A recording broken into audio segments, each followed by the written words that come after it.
"Get your filthy hoodie off that seat," the woman snapped, loud enough to slice through the cabin.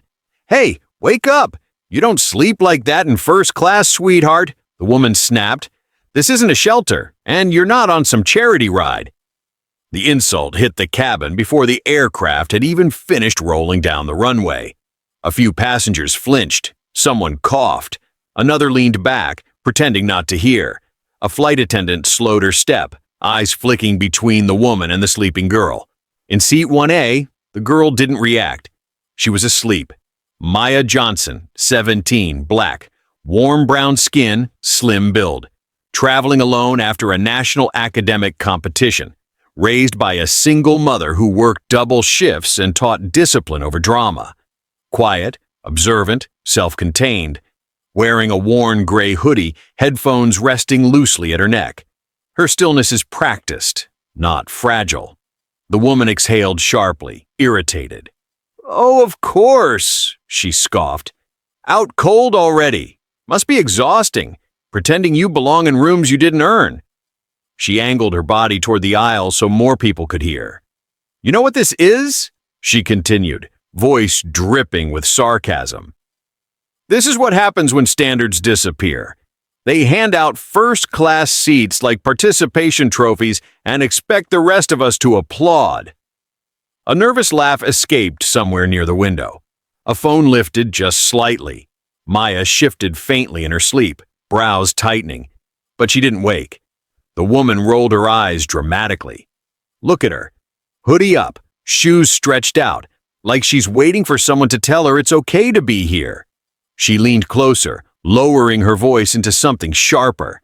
"I paid more for this seat than her entire background is worth, and now I'm supposed to share space with this?" She reached for her glass of water. Across the aisle, a man muttered, "Ma'am, maybe just leave her alone." The woman turned on him instantly. "Oh, don't start," she snapped. "I'm tired of everyone pretending this is normal. First class used to mean first, not experiment, not social engineering." Her lips curled into a thin smile. "They love calling it progress. I call it lowering the bar." Eleanor Wright, 52, white, pale complexion, perfectly styled despite visible strain. A former billionaire whose corporate empire is collapsing under federal fraud investigations. Used to deference, terrified of irrelevance. Cruelty is her last remaining currency. Eleanor lifted the glass slightly, weighing it, glancing around as if daring someone to stop her. A flight attendant finally stepped forward. "Ma'am, please!" Eleanor flicked her wrist. Water splashed across Maya's face. Gasps ripped through the cabin. Someone laughed, then froze. Maya jolted awake, breath sharp as cold water soaked into her hoodie, dripped from her lashes, slid down her cheek. For a moment, no one moved. Eleanor leaned back, satisfied. "There," she said lightly. "Problem solved. You're awake now. See how easy that was?" Maya raised a hand slowly and wiped the water from her face. Her fingers were steady, her breathing even. She looked at Eleanor, not angry, not frightened, just aware. Eleanor felt it, that look, and her smile faltered for a split second before she recovered. "Don't stare at me like that," Eleanor snapped.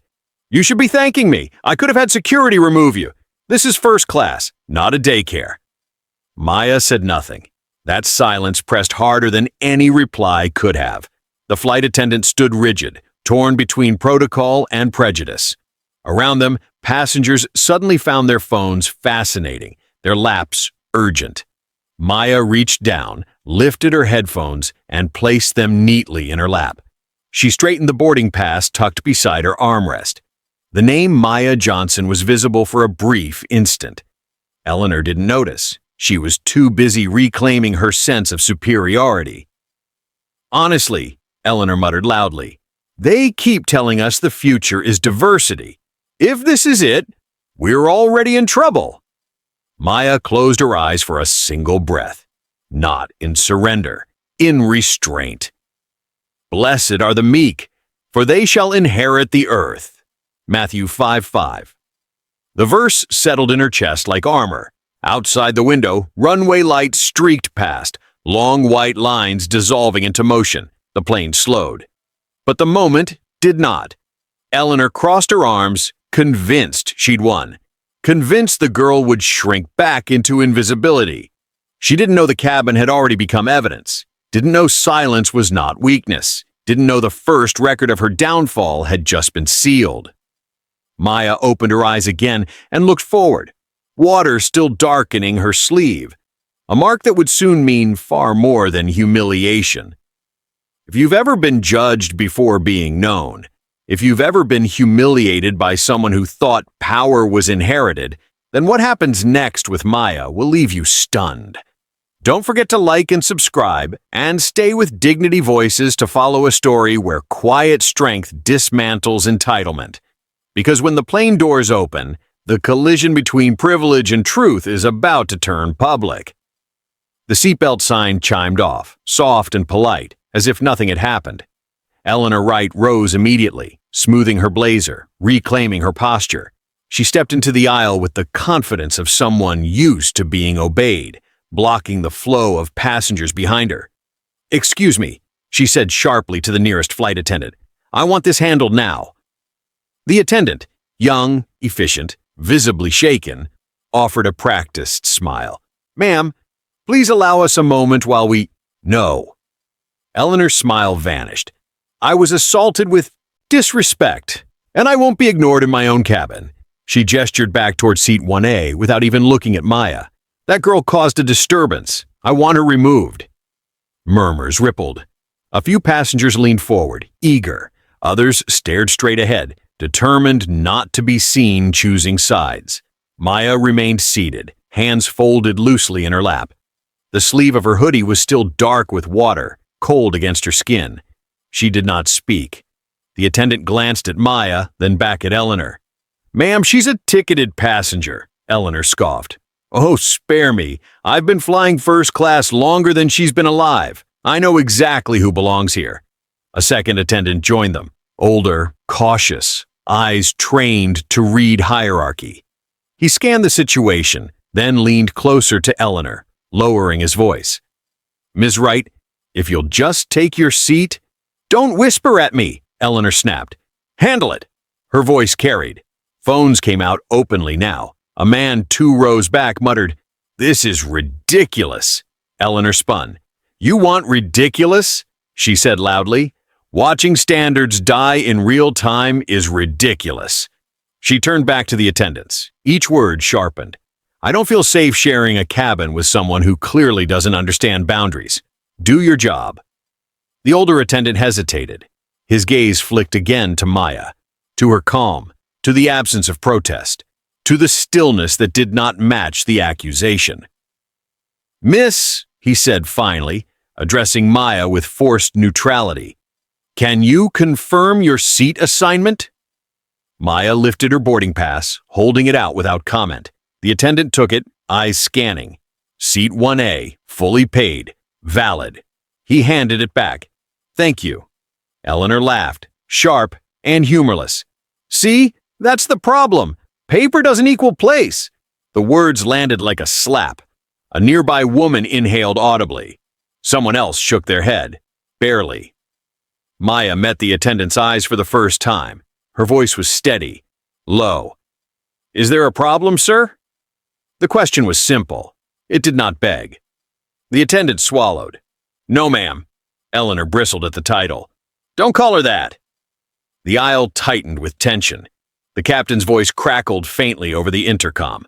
A routine update about gate assignment, then cut off mid-sentence, replaced by silence. A small detail, easy to miss. Eleanor did not miss it. She frowned, annoyed. "Well," she demanded, "are you going to let this turn into a circus, or are you going to restore order?" The older attendant straightened.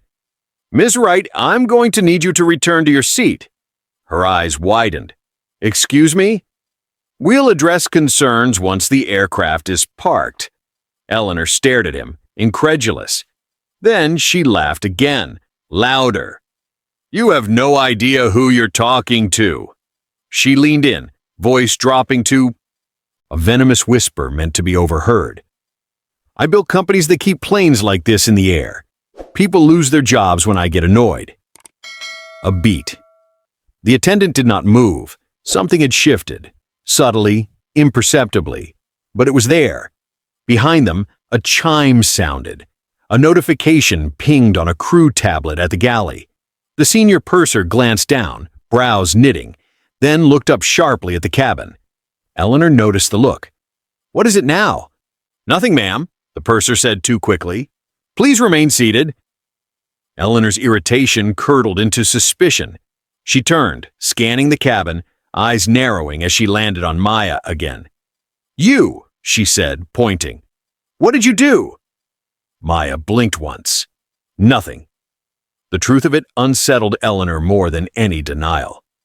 The purser stepped closer to Maya, lowering her voice. "Miss Johnson, are you comfortable where you are?" Maya nodded. "Yes." The purser held her gaze for a moment longer than necessary, then nodded back. "Thank you." Eleanor felt the air tilt against her. "Unbelievable," she muttered. "Absolutely unbelievable." She dropped back into her seat with a sharp movement, crossing her arms hard enough to crease fabric. Around her, the cabin resumed its slow, awkward shuffle. Bags lifted, bodies turning. But the energy had changed. Conversations were hushed. Eyes followed Eleanor now, not Maya. Maya looked out the window. Beyond the glass, ground crews moved with mechanical precision. Orange vests, white lines, systems within systems. Order enforced without shouting. The plane lurched gently as it settled at the gate. A final chime sounded. Then the captain's voice returned. Calm, measured, different. "Ladies and gentlemen, please remain seated." A pause. "We are awaiting clearance." Eleanor's jaw tightened. Maya breathed in, slow and even, hands still folded. The water on her sleeve had begun to dry, leaving a faint outline, a mark of what had been done, and of what had been recorded. Somewhere beyond the cockpit door, protocols were aligning.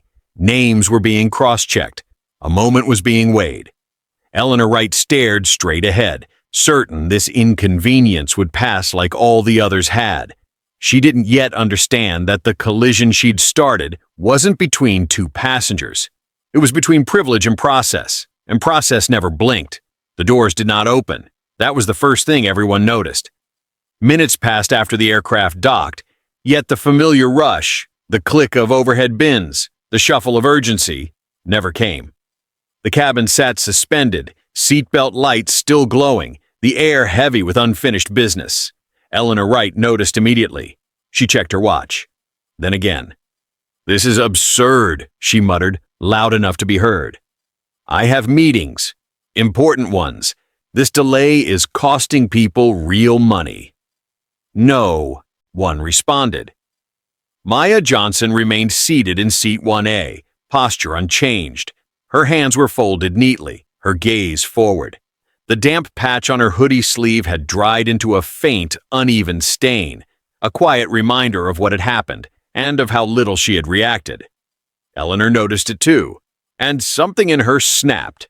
She leaned into the aisle again, voice sharp and carrying. "Are we all just going to sit here pretending that didn't happen?" A few heads turned reluctantly. "I mean her," Eleanor said, pointing directly at Maya now. "She caused this entire mess. If she'd known her place, none of this would have happened." A murmur rippled, discomfort, unease, interest. Maya did not look at her. Eleanor scoffed. "That's the problem with this generation. No respect, no awareness.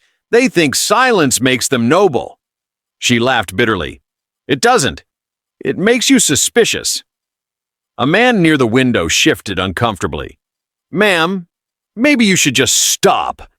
Eleanor turned on him. "Stop what? Telling the truth? Oh, I'm sorry. Are we pretending standards aren't collapsing?" Her voice grew louder, sharper, each word designed to wound. "Look at her," she continued. 17, maybe? Traveling alone, first class, hoodie on like she's daring someone to question her. This isn't earned. This is handed out. A shortcut." Maya's jaw tightened almost imperceptibly. Still, she said nothing. The silence emboldened Eleanor. "People like her," Eleanor said, waving a dismissive hand, "are always playing victim. They provoke, then hide behind rules. It's manipulation." A phone camera was fully raised now. Another joined it. Someone whispered, "This is getting ugly." Eleanor heard and smiled. "Good," she said. "Let them film. Let everyone see what happens when you put the wrong people in the wrong spaces." She leaned closer to Maya's row, lowering her voice just enough to feel intimate, poisonous. "You should be grateful I only used water. In the real world, disrespect gets handled much faster." The words hung there. A flight attendant stepped forward, finally firm. "Ms. Wright, I'm going to need you to return to your seat." Eleanor straightened, eyes flashing. "Or what?" The attendant didn't answer. That silence, calm, procedural, unnerved her more than any threat. Maya finally turned her head slightly, just enough to meet Eleanor's gaze. Their eyes locked. For a moment, the cabin seemed to hold its breath. Maya's voice, when it came, was soft, controlled. "Please stop talking to me." It wasn't a plea. It was a boundary. Eleanor stared at her, stunned, then laughed loudly, theatrically. "Oh, now you speak." She clapped once, slow and mocking. "Congratulations. You found your voice." She leaned back again, crossing her arms. "But don't confuse permission with power." The humiliation was complete now, public, deliberate, undeniable. Around them, passengers avoided Maya's eyes, not out of agreement, but out of fear. Fear of being next, fear of choosing wrong. Maya looked down at her hands.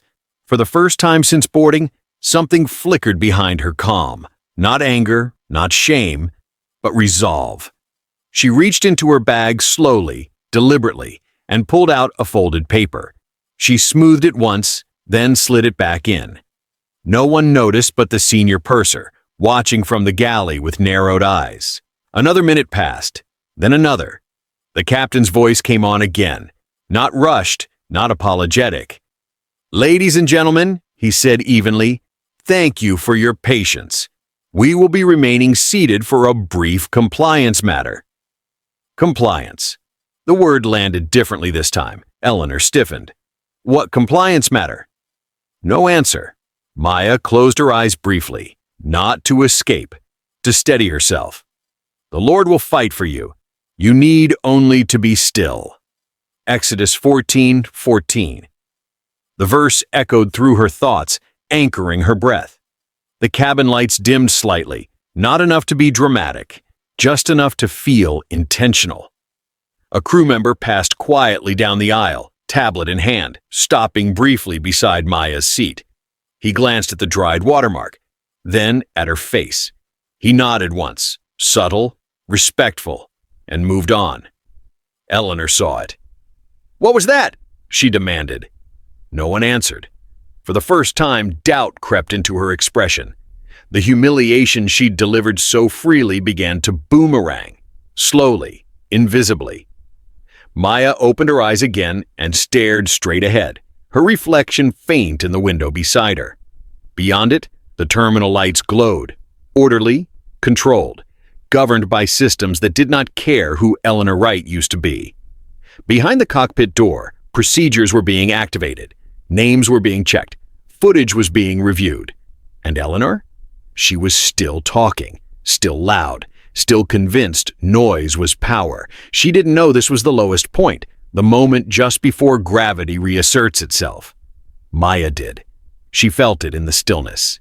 If you've ever been humiliated in public, if you've ever been judged by someone who thought silence meant weakness, then don't look away now. Like, subscribe and stay with Dignity Voices.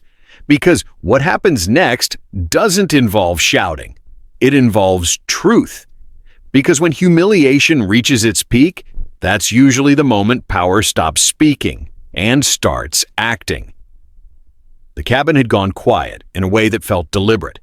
Not the ordinary hush of passengers waiting to stand, but a deeper stillness, as if everyone sensed they were no longer in charge of what happened next. Seatbelt lights remained on.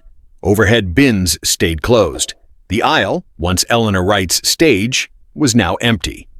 Maya Johnson sat upright in seat 1A, spine straight, hands resting lightly on her thighs. Her breathing was slow, measured. Each inhale grounded her. Each exhale carried away the residue of humiliation. She did not look at Eleanor again. That choice, to withdraw attention, unsettled Eleanor more than confrontation ever could. Eleanor shifted in her seat, smoothing the fabric of her blazer again. Then again. She glanced around, searching for the familiar signals of deference. None came. Eyes that once darted toward her now avoided her altogether. "What is taking so long?" she muttered, louder than necessary. A flight attendant passed without responding. Eleanor's jaw tightened. Maya tilted her head slightly toward the window. The glass reflected the cabin faintly. Faces suspended in tension. Lights softened. Movement slowed. Outside, the terminal pulsed with efficiency. Carts rolling, gates flashing, systems humming. Order without emotion. Inside her chest, Maya felt something settle, a clarity that had nothing to do with winning. She remembered her mother's voice, steady after long shifts, tired but unbroken. "You don't owe everyone a reaction. Sometimes the strongest thing you can do is wait." Maya waited. A notification chimed quietly from the galley. The senior purser checked her tablet, eyes scanning, then narrowing. She looked up and met Maya's gaze from across the aisle. For a moment, the world seemed to narrow to that exchange. The purser didn't smile. She didn't nod. She simply held Maya's gaze, a question without words. Maya answered the only way she knew how. She sat straighter and met it calmly. The purser turned and tapped her tablet once. Eleanor noticed the movement immediately. "What are you looking at?" she demanded. "Is this about me?" No one answered. The captain's door remained closed. The intercom silent. Time stretched. Maya's fingers brushed the edge of her boarding pass again, tucked neatly beside her. She did not remove it. She did not need to. Across the aisle, Eleanor's confidence began to fray. "This is ridiculous," she said again, voice thinner now. "You can't just hold people like this. Do you know how many lawyers I—" She stopped herself. Too late. A man 2 rows back raised an eyebrow. A woman whispered something to her seatmate. Eleanor felt it. The subtle shift from audience to scrutiny. Maya remained still. Her silence was no longer passive. It was directional. Whoever restrains his words has knowledge, and he who has a cool spirit is a man of understanding. Proverbs 17:27. The verse surfaced in her mind unbidden, a quiet confirmation. The purser returned, standing just behind Maya's row now. She lowered her voice, professional and respectful. "Miss Johnson, thank you for your patience." Maya looked up. "Of course." Eleanor's head snapped toward them. "What is this? Why are you talking to her like that?" The purser did not acknowledge Eleanor. She adjusted her earpiece, slightly, listening, then nodded once. "Ladies and gentlemen," the purser said calmly, projecting just enough to carry. "Thank you for remaining seated." Her gaze flicked briefly, not at Eleanor, but at the camera mounted discreetly above the aisle. Eleanor followed her eyes. For the first time, unease crept fully into her expression. "What's going on?" she asked, quieter now. No answer came. Maya felt the moment approaching, not like thunder, but like pressure equalizing. She did not feel excitement. She did not feel fear. She felt ready. The purser leaned slightly closer to Maya. "If at any point you need anything, please let me know." Maya nodded. "Thank you." The exchange was small. It was also decisive. Eleanor sat back slowly, hands gripping her armrests. Her mind raced, grasping for explanations that kept her at the center of power. Delay, incompetence, overreaction. None of them fit. The cabin lights dimmed a fraction more. Subtle, procedural. The captain's voice still did not return. Maya closed her eyes for a brief second. She did not pray for revenge. She prayed for steadiness. Better a patient person than a warrior, one with self-control than one who takes a city. Proverbs 16:32. When she opened her eyes, the reflection in the window looked different. Calmer, clearer. Eleanor exhaled sharply, trying to reclaim command. "I want a supervisor," she snapped. "Now." The purser finally turned toward her, expression neutral. "We're in contact with the appropriate authorities, ma'am." Authorities. The word landed hard. Eleanor's mouth opened, then closed. Her eyes flicked again toward Maya, suspicion now edged with something else. Fear. Maya did not meet her gaze. She looked forward, toward the unseen gate, toward whatever came next. The humiliation had done its work. It had tested her restraint, stripped away illusion, clarified what mattered. This was no longer about a seat, or a glass of water, or a woman who could not bear to lose control. It was about process, and process was moving. A soft tone sounded through the cabin, not an announcement but a signal. The purser straightened. The senior attendant near the cockpit lifted his head. Maya felt it in her bones, the shift from waiting to action. Eleanor felt it too, and this time she could not talk her way out of it. The silence thickened, purposeful now, like a held breath before impact. Somewhere beyond the cockpit door, a decision had been made, and when the next voice came over the intercom, it would not be asking for patience. The intercom clicked once, not feedback, not static, a deliberate sound, the kind that tells everyone to stop moving. "Ladies and gentlemen, please remain seated." The captain's voice was calm, controlled, and unmistakably final. A ripple of confusion ran through the cabin, hands paused mid-zip. A few passengers looked instinctively toward us. The doors, still closed, still locked. Eleanor Wright felt her pulse spike. "What now?" she muttered. "This is ridiculous." The captain continued. "We are complying with a federal request. This aircraft will remain sealed until further notice." Federal. The word traveled the aisle like cold air. A murmur rose, then fell as quickly as it had begun. Phones came out, then slipped back into pockets when a flight attendant made eye contact and shook her head once. Eleanor laughed, brittle. "Federal? Over what? A spilled drink?" No one answered her. The senior purser stepped forward from the galley, posture straight, expression professional. Behind her, two uniformed figures appeared at the forward door, air marshals, badges visible, movements efficient and quiet. The cabin understood all at once. This was not theater. Maya Johnson remained seated in seat 1A, shoulders relaxed, gaze forward. She had felt the shift before the announcement, the way a room changes temperature before a storm. The purser stopped beside Maya's row, then turned to face the cabin. "For transparency," she said evenly, "this aircraft is equipped with internal security recording." Her eyes lifted briefly to the small black dome above the aisle. Eleanor followed her gaze. Her smile vanished. "The incident that occurred during taxi," the purser continued, "was recorded in full." A beat. "And because it involved a protected individual, it has been flagged automatically." Protected. Eleanor's mouth opened.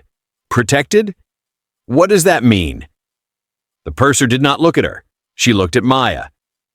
"Miss Johnson," she said respectfully, "thank you for your patience." Every head turned. Maya looked up calmly. "Of course." Eleanor stared between them, confusion curdling into disbelief. "What is this? Why are you—" The purser raised a hand, not sharply, not rudely, and Eleanor fell silent. An air marshal stepped forward, voice low but carrying. "Ms. Wright, would you please remain seated?" Eleanor bristled. "I haven't done anything." The marshal's gaze did not waver. "We'll discuss that shortly." Maya felt the cabin's attention settle on her, heavy, curious, suddenly respectful. She did not shrink from it. She did not perform for it. She simply sat. The captain's voice returned. Miss Johnson is listed under a federal compliance registry associated with an ongoing financial investigation. A hush fell. Her presence on this aircraft, he continued, is not incidental. Eleanor's breath caught. That's not possible. The purser nodded once, as if confirming something long known. Miss Johnson is a named beneficiary and protected witness in a multi-agency asset recovery case. The words landed in layers, each heavier than the last. Beneficiary, protected, witness. Eleanor's face drained of color. That's a mistake, she said quickly. There must be some— Ms. Wright, the air marshal said, stepping closer now. Your name appears repeatedly in that case. A sound escaped Eleanor, half laugh, half gasp. That's absurd, she snapped. I don't even— Your former holding companies, the marshal continued calmly, your airline shares, and several offshore accounts currently under review. The cabin was silent now. No whispers, no phones. Maya felt a strange calm settle over her. Not triumph, not relief, just clarity. The purser turned slightly, addressing Maya again. The incident involving you has been classified as witness intimidation. Eleanor surged to her feet. I didn't intimidate anyone. The second marshal moved instantly, blocking her path with practiced ease. Ma'am, sit down. She did, hard. Maya closed her eyes for a moment. For there is nothing hidden that will not be disclosed, and nothing concealed that will not be known or brought out into the open. Luke 8:17. The verse steadied her, like a hand at her back. When she opened her eyes again, Eleanor was staring at her, not with contempt now, but with naked fear. You, Eleanor whispered. Who are you? Maya met her gaze at last. I'm exactly who my boarding pass says I am, she said softly. Nothing more, nothing less. The air marshal turned to Eleanor. Ms. Wright, you are being detained pending further investigation. Gasps rippled, quick and sharp. Eleanor's voice rose, frantic. You can't do this on a plane. Do you know who I am? Yes, the marshal replied. We do. They escorted her into the aisle. As she passed Maya's seat, Eleanor slowed, eyes wild. This isn't over, she hissed. You think this makes you important? Maya did not respond. She didn't need to. Eleanor was led forward, out of sight, out of sound, her heels clicking once, twice, then stopping. The cabin exhaled collectively. The purser turned back to the passengers. Thank you for your cooperation. We will disembark shortly. She paused, then added, Miss Johnson, if you'd like to remain seated until the aisle clears, you're welcome to do so. Maya nodded. Thank you. As people filed past her, their glances were different now. Not curious, not judgmental, reflective, some ashamed, some quietly awed. Maya stayed seated until the aisle emptied. Only then did she stand, lifting her bag, moving with the same unhurried grace she'd had since boarding. Outside the window, the jet bridge connected with a soft thud. A path had opened. If you've ever watched someone underestimate quiet strength, if you've ever known the truth would speak louder than you ever could, then stay with us. Like and subscribe to Dignity Voices, because the revelation is only the beginning. Because when the truth comes out, the system doesn't argue, it activates. The jet bridge locked into place with a muted thud. It wasn't loud, it didn't echo, but the sound carried weight, the kind that settles into bone. Two air marshals stood at the front of the cabin now, their posture neither aggressive nor apologetic. Between them waited a third man, mid-40s, dark suit, tablet held loosely at his side. He didn't scan the cabin, he didn't ask questions, he already knew the answers. Ms. Wright, one of the marshals said evenly, please step forward. Eleanor Wright rose slowly, smoothing the lapels of her blazer as if muscle memory alone could still restore authority. Her chin lifted, her shoulders squared. She had survived hostile takeovers, congressional hearings, boardroom ambushes. She told herself this was no different. They escorted her into the jet bridge. The cabin watched in absolute silence. Maya Johnson remained seated in seat 1A, hands resting calmly on her thighs. She felt no thrill, no justice-fueled rush. What she felt was alignment, like something that had been crooked was finally returning to center. On the jet bridge, the man in the suit spoke first. "Eleanor Wright," he said, voice precise, unemotional. "I'm Special Compliance Director Aaron Cole. You are being detained under Title 18 for obstruction of justice, witness intimidation, and financial misrepresentation in connection with an active federal asset recovery case." Eleanor scoffed. "You're turning a spilled glass of water into a spectacle." Director Cole didn't respond to the tone. He tapped his tablet once. "This is not about the water," he said. "The water triggered the record." He turned the screen toward her. "Timestamps, camera angles, security flags. Your conduct was recorded," he continued, "because the individual you targeted is listed under a protected federal compliance registry. The incident activated an automatic escalation protocol." Eleanor's breath caught. "Protected? That's not classified," Cole finished calmly. "Just inconvenient." Her phone buzzed. Once, twice, again. She ignored it. Cole continued. "At 10:42 a.m., your remaining domestic and offshore assets were frozen pending seizure." "That's impossible," Eleanor snapped. "You need a judge." "Already signed," Cole said. "Emergency authorization." He scrolled. "Right Hale Holdings, Valencia Trust, 7 subsidiary shells, all frozen." Eleanor's color drained. "You don't understand," she said quickly. "Those companies employ thousands." "Yes," Cole replied, "and new interim administrators have already been installed to prevent further harm." The air marshal beside her shifted slightly. Not closer, not threatening, just enough to remind her she was not in control of the pace anymore. Inside the cabin, the purser announced disembarkation would begin shortly. Her voice had returned to neutral. Professional. As if chaos had never been allowed inside. Passengers stood, collecting bags in hushed movements. Many glanced toward seat 1A, then away. Shame had replaced curiosity. Maya stayed seated until the aisle cleared. Back on the jet bridge, Eleanor finally looked down at her phone. Emails flooded the screen. "Board action notice voting rights suspended interim chair appointed." Her hand trembled. "This is illegal," she whispered. "It's procedural," Cole corrected. "Your voting shares were seized. The board acted within minutes." Eleanor's voice rose, cracking. "I built that board." "They voted unanimously," he said. A silence followed, heavier than shouting. Eleanor swallowed hard. "This won't hold. I'll appeal." Cole nodded once. "You're welcome to." He tapped again. "Additionally," he said, "you've been added to a global aviation exclusion registry pending outcome of prosecution." She stared at him. "You mean, you may not board any commercial or private aircraft operated by participating carriers," he said, "effective immediately." "How long?" she demanded.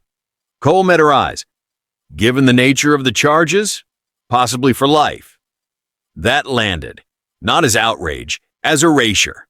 Maya stepped onto the jet bridge then, light washing over her face as she crossed the threshold.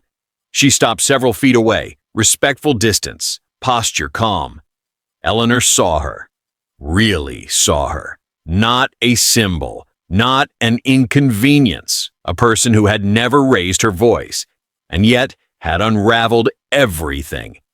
"You set me up," Eleanor said hoarsely. "This was calculated." Maya shook her head gently. "I didn't do anything." "That's a lie," Eleanor snapped weakly. Maya met her gaze. "I stayed where I was told to sit." The simplicity of it cut deeper than accusation. Eleanor's shoulders sagged. Cole extended a document. "You'll be transported for processing. Counsel will be appointed. Bail will be determined." The marshals moved in. As they guided her away, Eleanor twisted back one last time, eyes burning. "You think silence makes you powerful?" she hissed at Maya. "You think this is victory?" Maya didn't flinch.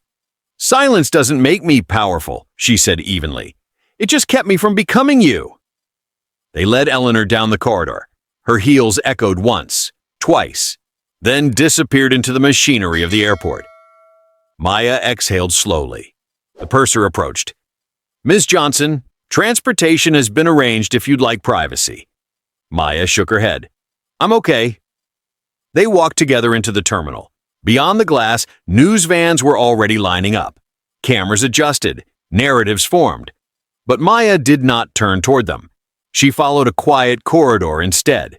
Inside, a water fountain hummed softly. Maya paused, watching the clean arc of water, steady and precise. She rinsed her hands, dried them, and adjusted, the sleeve that had once been soaked. The stain was gone now. She thought of her mother, finishing another long shift somewhere, unaware that systems had moved on her daughter's behalf. She thought of how justice rarely announces itself. It simply corrects what was bent. When justice is done, it brings joy to the righteous, but terror to evildoers. Proverbs 21-15. The verse didn't feel triumphant. It felt accurate. A phone vibrated softly in her pocket. "You're cleared. Travel safely." Maya nodded once to no one. She joined the boarding line for her next flight. No cameras followed her. No applause waited. Behind her, privilege collapsed under the weight of records, signatures, and law. Ahead of her, the gate opened. Justice had already passed through the room, and it had left quietly. The collapse began before most people understood what they were watching. It started with a single headline, published while the runway was still warm beneath the plane's tires. "Former billionaire Eleanor Wright detained following federal compliance action." No adjectives, no speculation, just facts. Inside the airport terminal, travelers continued moving, dragging suitcases, checking gates, sipping coffee, unaware that something much larger than a delayed flight had just been set in motion. But in offices, boardrooms, and regulatory agencies across the country, phones were already ringing. At Wright Hale Holdings, the executive floor fell unnervingly silent. Assistants stood frozen behind glass desks as inboxes flooded with legal notices. Calendar invites appeared without warning. Emergency session. Mandatory attendance. The long conference table on the 39th floor filled with faces that had once leaned comfortably into Eleanor Wright's shadow. No one sat at the head. The interim chair cleared his throat. "As of this morning," he said carefully, "Eleanor Wright no longer holds voting authority." The words landed hard. Someone shifted in their seat. Someone else whispered a curse under their breath. Legal counsel spoke next, tone clinical. "All transactions approved under Miss Wright's direction over the past 18 months are now subject to federal review." A hand went up. "That's nearly everything." "Yes," counsel replied. "It is." Screens lit up around the room. Contracts flagged, accounts frozen, subsidiaries placed under independent administration. Names appeared beside resignation notices. Some executives stood and left without a word, already understanding what scrutiny would uncover. The room felt smaller. Elsewhere, at the airline's corporate headquarters, a separate reckoning unfolded. The compliance director stood before a row of executives who suddenly looked much older than they had the day before. "The incident aboard Flight 417 has been escalated," she said evenly. "Not because of public reaction, but because of recorded inaction." She clicked the remote. The screen showed still frames from the cabin, the water in midair, the girl sitting still, the faces watching. No commentary, no sound, just evidence. "We had protocols," the compliance director continued, "and we did not activate them quickly enough." The CEO leaned forward. "What are we facing?" "A federal oversight review," she said, "and mandatory reform." She changed the slide. "Immediate authority overrides, zero-tolerance enforcement, termination for failure to intervene." "This is not about optics," she added. "This is about correction." No one argued. Outside, news vans multiplied like ants around a fallen structure. Commentators debated responsibility, privilege, race, power. Some tried to minimize, others exaggerated, But inside regulatory offices, there was no debate, only process. Across the city, Eleanor Wright sat alone in a holding room, her jewelry removed, blazer folded neatly on a metal chair she would never choose. The mirror on the wall reflected a version of herself she did not recognize, pale, stripped of context, ordinary. Her attorney arrived hours later, briefcase heavy, expression guarded. "You're facing multiple charges," he said. "Financial fraud, obstruction, civil rights violations." Eleanor leaned back, staring at the ceiling. "People like me don't go to prison." The attorney hesitated. "People like you," he said carefully, "don't usually leave evidence this clean." That silence told her everything. Meanwhile, Maya Johnson was already gone. She sat on another flight, seat by the window, economy class this time, not because she had to, but because she chose to. Her backpack rested at her feet. A paperback lay open on her lap, unread. She watched passengers board. No one stared at her. No one whispered. No one knew. That anonymity felt earned. Her phone buzzed softly. "Mom, you landed yet?" Maya smiled faintly and typed back. "Maya, almost home. I'm okay." She slid the phone away and looked out the window as the plane pushed back. Behind her, the system continued its work. By afternoon, another wave of headlines appeared. Airline executives resign after federal review right assets seized, redirected to restitution, fund global carriers adopt new bias intervention protocols. Money moved, not into Maya's hands, but outward. Restitution funds open. Former employees received overdue compensation. Lawsuits once buried under legal intimidation resurfaced. Justice did not feel triumphant. It felt methodical. Inside the airline, training sessions began almost immediately. The purser from Maya's flight stood in front of a room of new hires days later. She did not dramatize the story. She did not soften it either. She described the moment when the cabin went quiet. "How silence can either protect harm," she said, "or expose it." She paused. "We chose too late," she admitted, "but the system corrected us." The room listened, not because she demanded attention, but because they understood the cost of not listening. Back at Maya's school, life resumed with strange normalcy. Homework, group projects, hallway noise. Her teachers noticed something different. Not confidence exactly, but steadiness. As if she had learned something most people did not learn until much later. A counselor called her in one afternoon. "I heard you were involved in something intense," she said gently. Maya nodded once. "Do you want to talk about it?" Maya thought for a moment. "I don't want it to be what defines me," she said. "I just want to keep going." The counselor smiled. "That sounds healthy." Elsewhere, Eleanor Wright watched the world continue without her. Her name became shorthand, not for power, but for consequence. Invitations stopped arriving. Former allies issued carefully worded statements. Her face disappeared from magazines that once celebrated her. What haunted her most was not the loss of money. It was the realization that she had been undone by someone who never raised her voice. Someone she had dismissed as invisible. At the airport weeks later, changes were already visible. New signage, new announcements, new authority given to staff. But more than that, awareness. People watched more closely now, listened differently. One afternoon, Maya stood at a bus stop near her apartment, backpack slung over one shoulder. The sky burned orange with evening light. Nearby, a small child struggled to open a water bottle, twisting the cap until her hands hurt.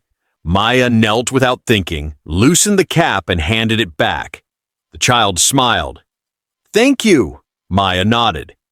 "You're welcome." No cameras, no witnesses. Just a small act, carried forward. The system had corrected itself, not perfectly, not permanently, but enough to leave a mark, enough to prove something lasting. Power built on silence always collapses.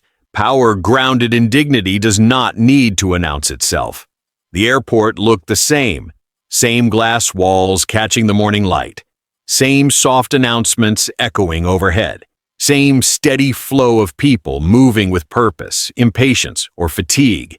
If you didn't know what had happened weeks earlier, you would never guess that this place had once held a reckoning powerful enough to dismantle an empire.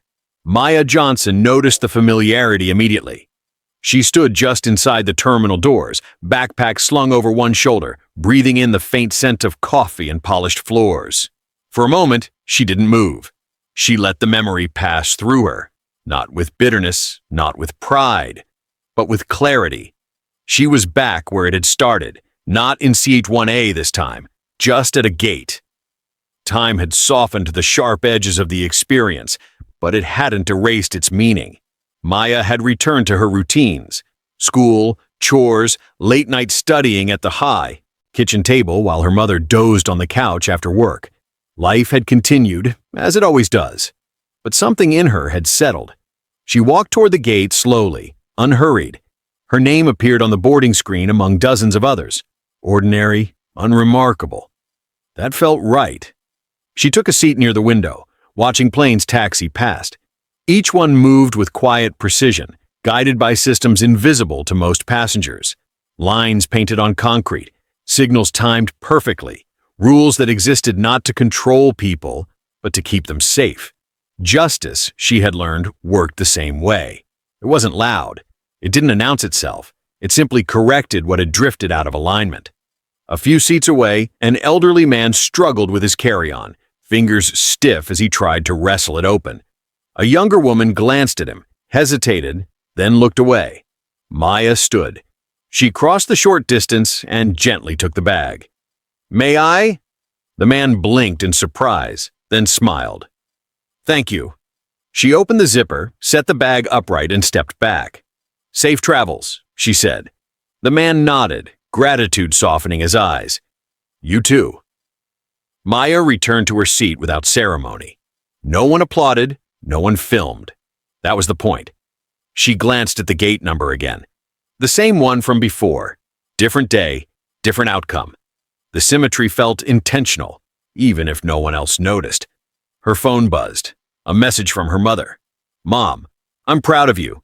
Not for what happened, but for who you are." Maya swallowed, emotion rising unexpectedly. She typed back slowly. "Maya, I learned from you." She slipped the phone into her pocket and leaned back, eyes closing briefly. "What does the Lord require of you? To act justly, to love mercy, and to walk humbly with your God." Micah 6:8. The verse surfaced gently, not as instruction, but as affirmation. Act justly, love mercy, walk humbly. She hadn't planned to do anything extraordinary. She had simply stayed seated. The boarding announcement came and went. People lined up, shifting their weight, scrolling on phones, adjusting coats. Maya joined them, waiting her turn. When she reached the counter, the gate agent smiled and scanned her pass. "Have a great flight," the agent said. "You too," Maya replied. She stepped onto the jet bridge. Halfway down, she paused for a fraction of a second, resting her hand lightly on the railing. Not out of fear, not out of hesitation, out of gratitude. She was grateful that the system had worked. Not perfectly, not quickly, but truthfully. Grateful that the burden of justice had not fallen on her shoulders alone. Grateful that she had not needed to become loud or cruel to be heard. Most of all, she was grateful that the moment had not hardened her. Inside the cabin, sunlight filtered through the windows, washing over the seats. Maya found her place, stowed her bag, and sat down. This time, she was not at the front. She didn't need to be. As passengers settled around her, conversation buzzed softly. Somewhere behind her, a child laughed. Somewhere ahead, a flight attendant reassured a nervous traveler. Life, in all its ordinary beauty, unfolded. Maya looked out the window. The runway stretched forward, long, open, waiting. She thought briefly of Eleanor Wright. Not with satisfaction, not with anger, but with the sober understanding that unchecked power always collapses under its own weight. That cruelty is loud because it is afraid. That silence, when grounded in truth, can be unbreakable. The plane began to move, slowly at first, then faster. As the wheels lifted from the ground, Maya felt a familiar lightness, not the thrill of escape, but the calm of forward motion. She was not defined by what had been done to her. She was defined by what she had refused to become. This story is not about a seat on a plane. It's about the seat we choose to take in moments of injustice. Maya did not win because she shouted louder. She did not win because she humiliated someone in return. She won because she trusted that dignity, anchored in truth, does not need permission to exist. The lesson is simple, but not easy. You don't have to mirror cruelty to overcome it. You don't have to become loud to be powerful, and you don't have to abandon your values to see justice done. Faith teaches us that restraint is not weakness, it is discipline. That silence, when guided by wisdom, can outlast noise, and that justice, when it comes from God's order rather than human rage, restores more than it destroys. If you are watching this and you've ever felt small in a space that tried to erase you, remember this: stay seated, stay steady, stay true. The system may not move immediately, but truth is patient, and it always arrives. If this story moved you, if you believe quiet strength can change outcomes, if you believe dignity still matters in a loud world, please like, subscribe, and share Dignity Voices. We tell stories where justice doesn't shout, it stands. Have you ever chosen restraint when you could have chosen rage? Your story matters too.